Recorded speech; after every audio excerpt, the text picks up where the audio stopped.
so it's Mrs. Sheldon and Elliot with our second story now. So as you know, there were two animals that were hiding behind the cushion. So one was the penguin and the second one was, you going to hold him up now? No, you've got to read Okay, so it. the title is called Giraffes Can't Dance, and the second animal was Gerald the giraffe, isn't it? Yes. Okay, so giraffes can't dance. Gerald was a tall giraffe whose neck was long and slim, but his knees were awfully bandy and his legs were rather thin. He was very good at standing still and munching shoots off trees, but when he tried to run around, he buckled at the knees.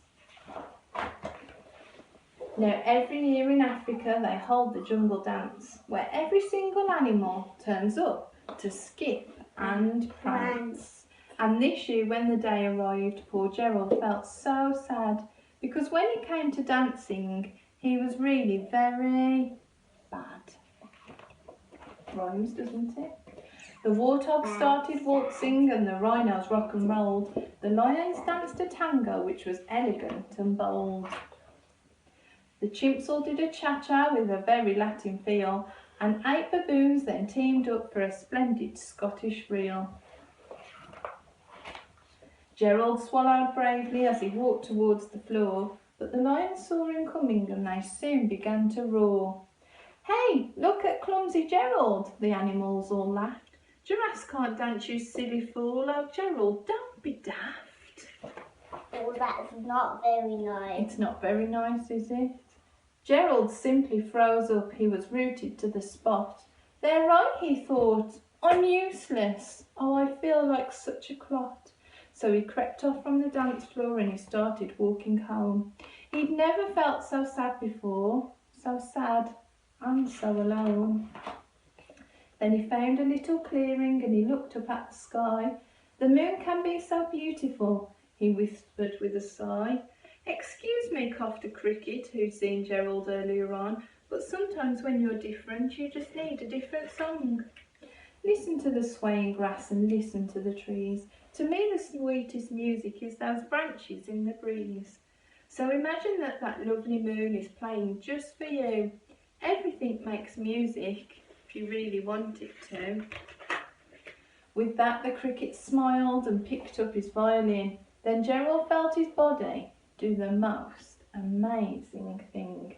His hooves had started shuffling, making circles on the ground. His neck was gently swaying and his tail was swishing round. He threw his arms out sideways and he swung them everywhere. Then he did a backwards somersault and he leapt up in the air. Gerald felt so wonderful. His mouth was open wide. "I am dancing, I am dancing, yes, I'm dancing," Gerald cried. Then one by one each animal who'd been there at the dance arrived while Gerald boogied on and watched him, quite entranced. So showing them now, isn't he? Giraffes can dance.